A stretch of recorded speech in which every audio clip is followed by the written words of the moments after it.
Welcome back. With September only a few weeks away, city officials are creating a plan to reopen schools for New York City's 1.1 million public school students. To combat these reopening plans and demand health justice in schools, a group of New York City teachers are fighting for more than just schools through the movement of rank and file educators, or MORE Caucus. Joining us now to discuss is Aixa Rodriguez. She is a Bronx teacher and representative of the MORE Caucus. Thank you so much for joining us today, Aixa. Hi, it's great to be here. I appreciate you bringing me on. Of course. So just to start, please tell us about yourself as a Bronx educator and about the MORE Caucus. Oh, so myself, I am an ESL teacher. Most of my career has been in the Bronx, and right now I'm in a school in Manhattan. Still teaching ESL, still teaching a diverse group of students from all over the world. I'm born and raised in the Bronx, so it's in my blood. I run a Facebook group called Bronx Educators United for Justice, and I'm on the steering committee of MORE, which is the Movement of Rank and File Educators. It is what the Chicago Teachers Union is, CTU core, that group. It's the one for New York. We have sister caucuses around the country. We are social justice oriented caucus groups in the UFT or in the different unions. And we are about looking at more than just our contract and what it's about, because our teaching experience, our working conditions actually are what the kids are experiencing as they learn. So there has to be an understanding of seeing the social justice in how things happen in our job. It's not just about our paycheck. Absolutely. Thank you so much for sharing more, Aixa. This week, Mayor de Blasio and Chancellor Carranza have continuously assured educators and parents that New York City schools will be safe and ready to reopen in just 3 weeks. What are your thoughts on their plans? Super ambitious and unrealistic, completely unrealistic. And we're seeing the results of that as, people who are normally very conservative are rising up. We're seeing that in District 15, but prior to that, 6 principals in my building, the Martin Luther King campus, right next to Lincoln Center, right next to LaGuardia, were like, our school only gets recycled air. We have no windows. We cannot comply. So, our plans have to be realistic, and we don't feel as if these things are being taken seriously. We feel as if there's a rush, a push, and the reality is this is not going to be a normal year, and we need to go slowly and carefully. We need to explore all options. We need to throw the box out and think not outside of the box, think without the box is what we need to think. And that we have beautiful, lovely gardens, botanical gardens and zoos. We have museums, we have parks. And, if you want to start the year off right, please respect our children's social and emotional health and start it off to get them to bond. It doesn't have to be all academics all the time. Bonding increases attention, a feeling of wellness, and it feels like you want to be there, and then you pay attention more, because they're pushing a hybrid, which means the kids are going to be learning online anyway. I mean, Right. it doesn't make sense to me, but we feel like they're rushing and that they're ignoring serious issues. I'm very curious. Do teachers and parents have any input at all with these plans? And have you received things like questionnaires to express your concerns and give suggestions for the plans? So MORE has parent allies in CECs and in groups, PTAs and SLTs, and they are the ones who have been coming to us saying, why are we getting these really badly worded surveys? And because most of our parents are smart and won't be taken advantage of, they asked these questions and they showed us what they were getting. We saw both sides. We do not like the way the surveys were written. We don't feel as if it allowed parents to have access to the real information. Some people felt as if they were being told things, not asked. So this is what we're doing, punto final. Instead of like, what are your concerns? What are your needs for your family? Right. What can we do to set up something that will work for your schedule? Most parents were complaining that 2 days out of the week is not going to let them have a job. So it's unrealistic. And then if they're going to try to have childcare, and they're going to have to plan it for a whole week, because what if the kid is sick? You really can't plan for 3 days out of the week. It's unrealistic and it's unfair to these parents. So that was what we got told. And the teachers are right along with it. A lot of us teachers are also parents. Right, exactly. And that's not really being considered. Childcare when it comes to remote learning has been very difficult for both parents and teachers that have kids as well.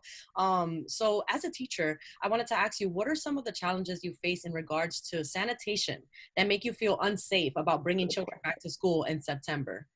Well, the custodians that reached out to us noticed that we opened our mouths and everybody came to us, please help us get our word out. Yeah. The custodians don't have enough money, no Mm. funding for extra hours that they need, not enough staffing. They can't do it alone. Not enough PPE, not enough a lot of stuff. So the reality is they can't do it all. And they don't wipe our tables. The teachers wipe our tables. They Right. don't wipe desks and chairs and all that. They don't do this. And these electrostatic sprayers, they need to be charged for 2 hours. And you can't send a man who's trying to do like two different floors that of a large building with one pack electrostatic sprayer and expect him to cover everything. He's going to get the most important things. And CEC parents who have walked through with their superintendents have noticed that it's only going to be the generic doors and the generic bookcases, that nothing is going to be in the nitty gritty covered. Wow. So, the toys and other things that the kids interact with may not be ever, disinfected in any way, shape, or form. So we're, basing this need for sanitation on this idea that we're going to put the whole entire burden of opening up the schools on the backs of these custodians. We know who these people are, right? These are our grandmothers, our grandfathers. These are people in our communities that keep our schools working.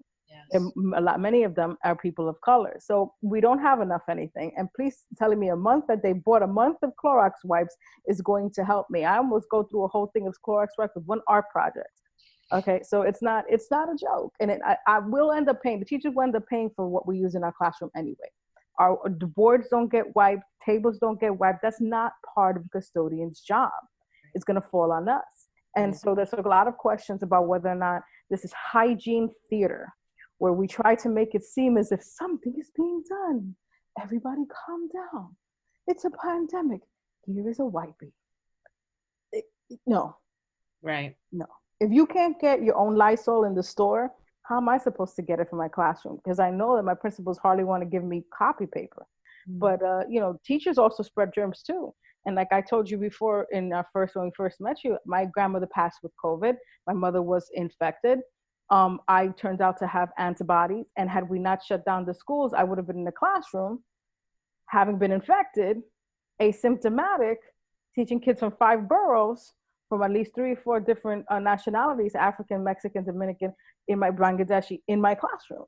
Right. So I could have affected all of those communities in all of those boroughs. Mm. So the reality is that we need to talk about how science works, how infection works. And it's not just the kids who are dirty and the kids who are dirty. Yeah, they got germs. They put Taki dust on their fingers, and I could tell where they touched in my classroom. So I know that they got germs, but so do we. And we have families back and forth. We're all human beings. So the reality is that we need to listen to the parents, listen to the kids, because some of them are real smart, and they'll tell you exactly what's going on. That's true. Aixa, in a press conference, Governor Andrew Cuomo stated, quote, "If something happens and there's a spread, then the state will step in and we will close the school." What are your thoughts on this quote? The word "something happens" are people. I would like the language that is being used by elected officials to be cleansed and be people first. Because when you continue to say, oh, if it fails, if it doesn't work, those failures, those doesn't work, those oops, those outbreaks are people, are families, they're deaths. And in the case of people who are recovering from COVID, they also happen to, many of them have lingering results, lingering impacts of the infection. My mother is still recovering, and she still has lingering impact. I'm praising God that it's not as bad as some other people, but the reality is there's no oops, there's no any of this. Nobody is disposable, nobody is expendable, nobody should be referred to like that. When emergency hits, it's an emergency. When people need to be protected, they need to be protected. And the language that is being used, very sanitized, very good for press, very good, for a soundbite. But when I hear it, I hear that some people will, oops, be in that donut hole and fall through the cracks. It's not cool. Right. Thank you for sharing that. And it's true. They should say if deaths happen, because that's really what he's trying to say there in that soundbite. Yeah. I also wanted to ask, the MORE Caucus's health justice agenda is calling for 3 non-negotiable demands. Can you share those demands with us? Well, one is definitely community empowerment. I think that goes, beyond everything. You started with the conversation about, do parents have any access to and input, and et cetera, et cetera. And many parents don't feel like they do. We're not being listened to, you know, and that's a serious concern, because then you're not going to hear what needs to be done because you're not listening, right? So, you know, community voice, super important. And we want transparency. We want all of the employees in the public system, including bus drivers, cafeteria workers. I mean, all of them, their voices need to be heard as well. We really want physical health to be protected. We've already discussed all the reasons why. And we want space for children, like really prioritize the children, period. The emotional health, super important. And respecting parents' choice. I think people are feeling overwhelmed and people are feeling rushed, and they're not feeling like they're getting the correct information. So how do you make an informed choice if you're not being told all these things? We have parents who we have to give translations to in multiple different languages to explain that a return to school is not 5 days a week. Sometimes that information doesn't get through. It doesn't get filtered. They go, school started, boom. Yep.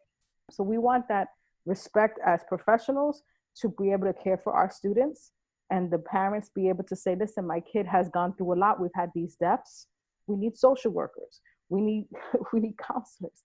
That's what we need. Now, how can people support the MORE Caucus and learn more about these health justice demands? So we have a website that we set up called healthjusticeagenda.squarespace.com. So you can check it out, see how we've developed this. It's a while. This was a long process. We welcome members who are teachers, who are educators, and that includes paras, to join MORE. But we also have an affiliate membership. So we have been really getting some active parents and other supporters to join MORE as affiliate members. We are listening and we are learning from our CEC parents, people who are actually doing the real work, connecting all the pieces of the DOE.